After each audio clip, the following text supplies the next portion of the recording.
Empezamos hablando de nutrición y deporte, o nutrición y ejercicio. Nos acompaña ya el doctor Maximiliano Cameré. Él es nutricionista deportivo. Justamente agradecemos muchísimo que hoy nos acompañe. Bienvenido. Muchísimas gracias a ustedes por la invitación. Si nos quedamos diciendo todo lo que he estudiado con el magíster y con de todo, se nos pasa la mitad de la entrevista, ¿cierto? No hay necesidad. Ahora, ¿debe existir una alimentación diferente cuando se empieza a hacer deporte? Pues sí, o sea, hay algunos lineamientos que se cambian. O sea, las personas cuando empiezan a hacer deporte y de pronto los requerimientos son mucho más altos, entonces ya empiezan a necesitar más calorías. Entonces el volumen, por ejemplo, de las comidas tiene que ser un poco mayor. También la parte del requerimiento hídrico, o sea, en la parte de hidratación, o sea, la parte de los líquidos, también tenemos que tener un poquito más de cuidado con eso.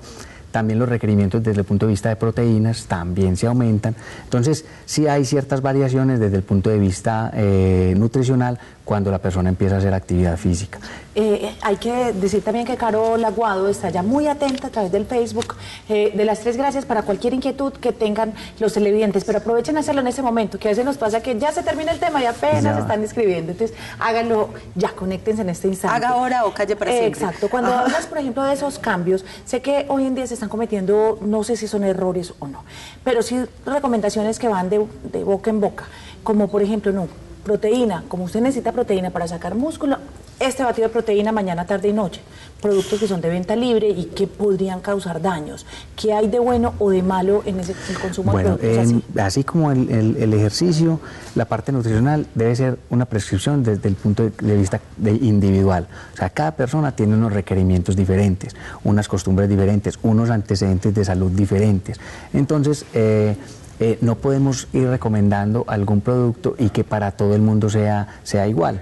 Entonces, eso nosotros lo estamos viendo ahora mucho en los centros de acondicionamiento físico, que es una costumbre que ya se adquirió. O sea, la persona que está empezando a hacer ejercicio y ya se está tomando los batidos de proteína o un pre-work, sí, por decir algo, o algunos aminoácidos o algunos otros suplementos que muchas veces, en vez de mejorar el rendimiento desde el punto de vista deportivo, pueden empeorar la salud y por ende pues el rendimiento se va a ver. Hay muchos de esos batidos que pueden dañar los riñones en caso de no ser bien escogidos y no ser para el paciente. Y en caso de que haya una sobrecarga o que el paciente tenga, por ejemplo, una prescripción por alguna insuficiencia renal, así sea leve. Entonces, por eso es muy importante hacer primero una evaluación de cómo es el estado de salud de la persona. ¿Cómo estamos en grasa? Hacer unos exámenes de laboratorio, hacer una evaluación desde el punto de vista antropométrico para analizar bien sus requerimientos, o sea, cuánto tiene de masa libre de grasa, cuánto tiene de grasa.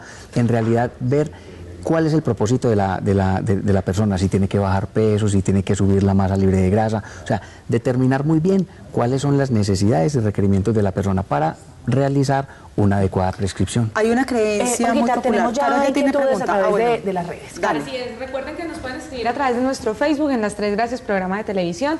Y Juan Esteban Valencia ya nos pregunta, ¿cómo o cuál debe ser una buena alimentación para un buen deportista? O sea, me imagino que una persona que está constante. Como decíamos al principio, hay unos lineamientos desde el punto de vista general. Lo más importante es tener un equilibrio entre lo que se está gastando y lo que se está consumiendo.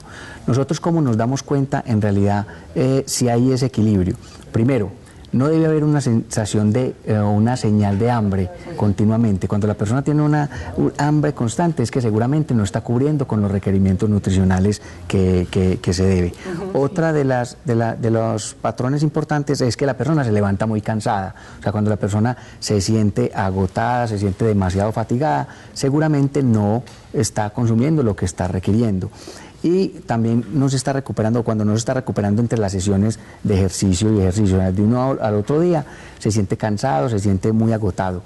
Y también en la evaluación desde el punto de vista antropométrico, cuando nosotros analizamos el porcentaje de grasa de la persona, vemos que se está perdiendo masa muscular. Entonces, cuando esa evolución en la composición corporal no es la más adecuada, entonces ahí nos damos cuenta que esa persona seguramente hay que variar el plan de alimentación. Hay que de pronto suplementar o hay que aumentar el tamaño de las porciones. Entonces ya nos vamos dando cuenta de qué tenemos entonces que hacer. Yo tenía una pregunta antes de que ingresara pues como la inquietud que tenía nuestro televidente, y es con relación a lo que todo el mundo quiere, que es marcar el cuerpo.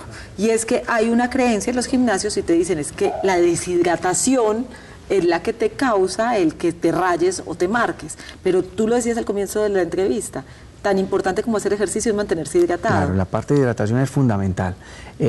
60% del peso corporal es agua. El agua tiene múltiples funciones en nuestro organismo, o sea, la eliminación de desechos, para el transporte de nutrientes, o sea, tiene infinidad de funciones. Entonces, si nosotros nos estamos deshidratando continuamente, pues vamos a tener inconvenientes en la parte de salud. Eso es un mito que se tiene y se sabe que las personas que practican, por ejemplo, el fitness o que van a competir, se tienen que deshidratar algunos días. Y a mí me llegan, por ejemplo, al consultorio y no, es que yo me quiero marcar y me quiero rayar como salió este modelo en esta foto. La cosa es que ellos tienen eso una vez o máximo 2 veces al año para poder estar en esos límites de porcentaje de grasa y de deshidratación. Ya el resto del año van a ser con unos porcentajes de grasa un poco más altos y mucho más saludables. Entonces nosotros tenemos que tener en cuenta eso, o sea, hay cosas desde el punto de vista competitivo, ¿sí? Y que hay que manejar desde el punto de vista de deshidratación, pero ya el resto del año ya es en otras condiciones. Nuestra línea telefónica también está abierta, 232-3903 es la línea telefónica para comunicarse con el programa, pueden llamar en cualquier momento y vamos a ver qué siguen preguntando nuestros televidentes en redes. Bueno, nuestros televidentes están quietos, pero ya nos están mandando fotos. Sí, nos están mandando fotos. O sea, funcionó. Lady Salazar nos mandó una foto. Ajá. Pero yo sí tenía una duda, y es respecto a la alimentación. A ver, hay personas que a mí me decían hace mucho tiempo que se podía almorzar o desayunar o comer antes de ir a hacer gimnasio, ¿verdad? A hacer deporte. Pero hay otros que dicen que después. ¿Qué es lo conveniente? ¿Comer antes, comer después? ¿O cómo debe ser, digamos, esa alimentación? Bueno, eso es importante que las personas, eso depende del requerimiento de cada persona y el volumen en cuanto a la cantidad de alimentos depende pues de los requerimientos de cada persona. Pero sí es importante que nosotros estemos consumiendo algo antes de ir a hacer el ejercicio.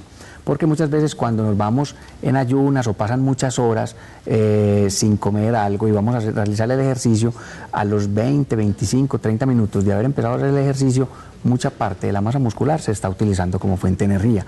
Entonces, es importante equilibrar eso, pero pues, o equilibrar esa parte alimentaria, pero sí es fundamental que se estén comiendo algo, ya sea por ejemplo una fruta, un yogur o alguna harina. Esas granolas, las barras energéticas, sí, todo eso nos ayuda, es útil nos ayuda para mantener la glicemia estable, para que nuestra masa muscular no se esté utilizando como fuente de energía y el rendimiento en el ejercicio sea mucho mayor. Y en cuanto a la hidratación, perdón, estas bebidas que tienen electrolitos, es que se las llaman, bebidas hidratantes ¿son recomendadas? Sí, las bebidas hidratantes tienen tienen una cantidad de carbohidratos,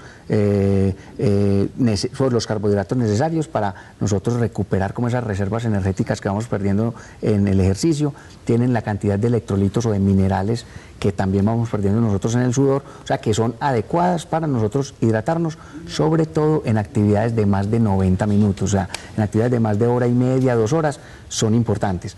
Cuando son actividades menores de 1 hora, entonces con la hidratación con agua, entonces bastaría. Pero esas bebidas sí, en actividades más largas sí son importantes. ¿Cuál es la manía que tienen los deportistas por la clara de huevo? Porque casi todos los que uno ve que son fitness desayunan como 7 u 8 claras de huevo. Sí, lo que pasa es que el huevo es no vas a decir nada. Sí, sí. No, el huevo es una proteína que es la proteína que mejor biodisponibilidad tiene. Entonces, y la clara de huevo tiene una proteína que se llama albúmina, que es una proteína que es altamente absorbible y las personas que quieren mejorar la masa muscular, pues es adecuado que obtengan esa fuente de proteína. Se les quita la yema es porque la yema, a pesar de que tiene muy buenas también proteínas, unas globulinas que son importantes, también tiene colesterol. Entonces, para disminuir el consumo de colesterol, entonces se les quita la yema. Entonces, por eso es como tan tradicional, podríamos decir. O sea, sí es bueno, para quien hace ejercicio, puede ser bueno, pero en cierta cantidad, o sea, cierta cantidad, hasta cierto límite. Pero hay personas que, si quieren mejorar la masa muscular y los requerimientos son demasiado altos, se pueden consumir 5 o 6 claras de huevo y eso está dentro de los requerimientos proteicos que esa persona tiene. Pero hay otras personas que muchas veces abusan de eso y los requerimientos son mucho menores y entonces esa proteína no es que nos vaya a generar masa muscular de por sí. Si la proteína nosotros la consumimos y nosotros no nos la estamos gastando o no la estamos utilizando para sintetizar tejido, esa proteína la vamos a acumular como grasa. Entonces, o sea, todo lo que nosotros no estemos gastando, no estemos utilizando en nuestra actividad física, lo vamos a acumular como grasa. Entonces, por eso es tan importante hacer una buena evaluación y determinar bien los requerimientos de la persona. Y uno ve hoy en día gente muy linda, modelos divinos, pues, que salen en portadas y esto, y que montan páginas y de pronto son ellos los encargados de dar los consejos nutricionales. Y ahí se corre un gran riesgo también de ese... Si no son personas que se han preparado, digamos, en cuanto a conocimientos de salud y todo esto, se corren riesgos. Caro, última pregunta. Así es, me gusta porque hemos hablado mucho de adultos y aquí me hacen una pregunta para un niño.